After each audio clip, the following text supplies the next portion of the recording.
أهلا وسهلا بيكم أعزائي مشاهدين ومتابعين قناتنا اليوم. النهاردة معادنا مع فيديو جديد. إيه رأيكم لما الله يستجاب لصراخ ودعوات مسيحيين بيصلوا بقالهم أكتر من 6-7 سنين؟ إيه رأيكم لما يكون الله يبعت إنسان يخلص ناس بتصلي كل يوم إن الله يخلصهم من شخص واحد وجماعته، لأنهم كل يوم بيموتوا فيهم بدل المسيحي 10 و15 يوميا؟ هل الكلام ده حصل؟ طبعا حصل. هل الكلام ده حقيقي؟ طبعا حقيقي. اسمعوا معايا الفيديو للآخر وهتعرفوا ان الله حتى لو اتأخر في الاستجابة الله هيستجيب. حتى لو الله اتأخر في ان هو يسمعك او ان هو ينفذ لك اللي انت عايزه، الله هيستجيب. والله بيعمل حتى لو بيعمل وانت مش شايف عمله، ولكن هيجي في يوم من الايام ربنا يحط صباعه في عينك ويقول لك شفت انا كنت بعمل علشانك ايه وانت ما كنتش صابر. في أواخر شهر مارس 2026 الرئيس ترامب طلع وقال بأعلى صوت تصريح صادم جدا في مؤتمر صحفي في واشنطن، وقال ترامب بكل وضوح أحمد الشرع المعروف بالجولاني قتل كتير قوي من المسيحيين في سوريا، وهذا الأمر لا يمكن السكوت عليه. المسيحيون في سوريا لازم يتخلصوا منه، وأمريكا ستساعد في ذلك بكل الطرق الممكنة.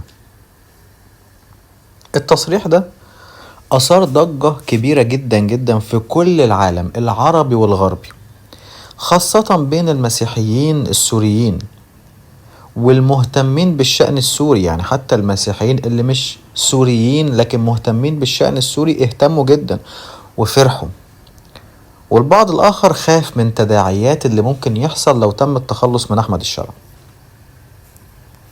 ما هو لازم الناس تحسب حسبة كل حاجة. مش هنقول يلا بينا ونطبل ونفرح وفي الآخر نلاقي الناس غرقت أكتر ما هي كانت غرقانة.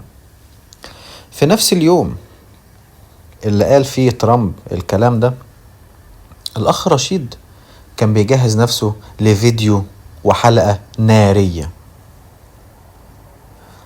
طبعا انتوا عارفين ان الأخ رشيد بيتابع الأخبار أول بأول وبعناية شديدة وجريء جدا، وعنده صدق في التعامل مع الأحداث السياسية والدينية. لم يستطيع أن يمرر التصريح ده مرور الكرام بدون التعليق عليه. أعلن الأخ رشيد عن حلقة خاصة جدا جدا جدا بعنوان ترامب يقول الحق، أحمد الشرع يجب أن يقتل. بدأ الأخ رشيد الحلقة بهدوء معتاد، لكنه سرعان ما رفع صوته بقوة واضحة جدا. هو بيتكلم بلهجة عربية فصحى ممزوجة ببعض اللهجة المصرية، وقال أحبائي في المسيح يسوع ربنا، اليوم عندنا موضوع مهم جدا. كلنا سمعنا تصريح الرئيس ترامب وقال كلمة واضحة وصريحة: أحمد الشرع قتل المسيحيين في سوريا، والمسيحيون والمسلمون المتألمون في سوريا يجب أن يتخلصوا منه. وقال أنا النهاردة بمدح ترامب وبقول إنه قال كلام فيه شجاعة وصدق حتى لو مش هيعمله، ولكن ما فيش رئيس قدر يقول اللي هو بيقوله، ولا في رئيس بيعمل اللي هو بيعمله. ده من نيجيريا لسوريا لفنزويلا عشان خاطر المسيحيين، وما عندوش أي مشكلة إن هو يغزو العالم كله، لكن المسيحيين يعيشوا في سلام. لأنه هو بنفسه طلع وقال المسيحيين عانوا كثيرا جدا جدا الفترة الأخيرة بسبب الاختيار الخاطئ لرؤساء الدول. بيقول إن الناس بتجيب رؤساء غلط، وإن بيشوفوا دايما إن المسيحيين هم اللقمة الطرية. فيرجع يقول أنا ليه بقول إن ترامب شجاع وقوي وصادق؟ بيقول لأن اللي بيحصل في سوريا تحت سيطرة أحمد الشرع وهيئة تحرير الشام مش سر. ده في كنائس دمرت، مسيحيون قتلوا، بنات خطفوا، عائلات شردت من القرى بتاعتها، دماء بريئة سفكت باسم الدين، وكل ده موثق ومعروف وشايفينه بعينينا. ترامب النهاردة قال اللي كتير من الزعماء العرب والغربيين كمان خايفين يقولوه. قال الحقيقة بجرأة، مش بيلف ويدور، مش بيحاول يداري. قال المسيحيين في سوريا تعبانين، المسيحيين في سوريا بيعانوا، والمسلمين كمان لازم يتخلصوا من أحمد الشرع.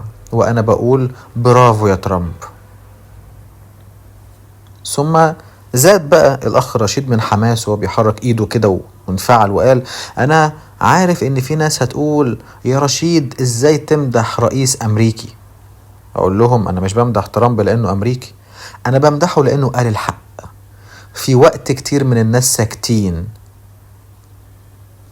ده حتى الكتاب المقدس بيقول الصديق يوبخ بجرأة. ترامب النهاردة مش بقولك ان هو صديق، لكن هو وبخ العالم كله بجرأة، وقال ان قتل المسيحيين مش هيمر مرور الكرام ولازم ما نسكتش عليه. انا بقول لكل المسيحيين في سوريا رسالة مهمة جدا، اسمعوها واوعوا تنسوها. لا تخافوا، الرب يسوع معاكم. هو اللي حمى كنائس كتير بمعجزاته في السنين اللي فاتت، هو اللي أرسل العذراء مريم في أكتر من مكان في سوريا. لكن في نفس الوقت لازم نرحب بأي صوت في العالم بيقف جنب الحق وجنب الإنسانية. وبعد كده قال لكن أنا عايز أوضح نقطة مهمة جدا، أنا مش بطلب أبدا تدخل عسكري أمريكي يجيب دم جديد، أنا بطلب حماية حقيقية للمسيحيين في سوريا. بطالب بضغط سياسي قوي على أحمد الشرع وجماعته عشان يوقفوا اللي بيعملوه ضد المسيحيين. أنا بطالب بإعادة بناء الكنائس المدمرة وبعودة اللاجئين المسيحيين لبيوتهم في أمان. يا ترامب إذا كنت فعلا ناوي تساعد الناس، ساعد بالطريقة الصح، ساعد في الضغط السياسي والدبلوماسي، ساعد في إعادة الإعمار، ساعد في ضمان حرية العبادة لكل السوريين مسيحيين ومسلمين.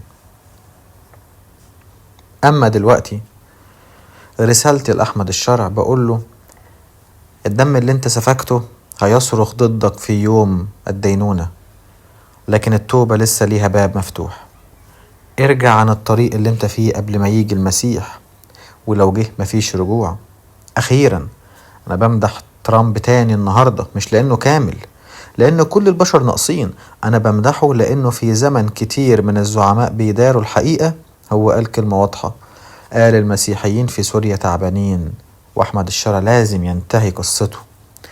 بطلب من الله أنه يحفظ إخواتنا في سوريا، وبيقول يا رب اعطي حكمة لترامب ولكل زعماء العالم، وقال يا رب ارحمنا، يا رب ارحم سوريا واعطيها سلاما حقيقيا باسم يسوع المسيح ربنا، آمين. وده كان كلام الأخ رشيد بعد تصريحات ترامب بأن يجب التخلص السريع من أحمد الشرع. وبكده نكون وصلنا لنهاية الفيديو. ما تنسوش تعملوا سبسكرايب للقناة وتفعلوا زر الجرس علشان يوصلكوا كل فيديوهاتنا الجديدة.